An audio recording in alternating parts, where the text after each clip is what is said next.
આમ આદમી પાર્ટીના નેતા જે વિસાવદરના ધારાસભ્ય ગોપાલ ઇટાલિયા જે છે એ ભાજપ ઉપર પ્રહાર કરતા એવું કીધું કે ભાઈ દારૂ ડ્રગ્સ ખુલ્લેઆમ મળવાની પરમિશન છે, પણ જેલમાં ખેડૂતોને મળવાની પરમિશન નથી.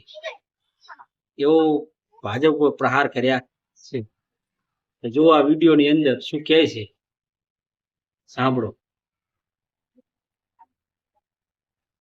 હવે ગુજરાતમાં દારૂ વેચવાની પરમિશન તો ભાજપ આપી જ દે છે, તો જ મળતું હશે ને.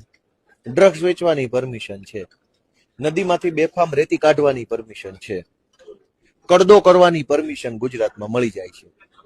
ગુજરાતમાં રોડ રસ્તાના કામોમાં કટકી કરવાની પરમિશન છે, બાયોડીઝલ વેચવાની પરમિશન છે, જંગલનું લાકડું કાપીને વેચી નાખવાની પરમિશન છે. બસ ગુજરાતના ખેડૂતોને જેલની અંદર અરવિંદ કેજરીવાલને મળવાની પરમિશન નથી.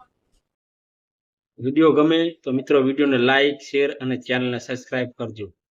જય હિન્દ, જય ભારત, વંદે માતરમ, જય જય ગરવી ગુજરાત.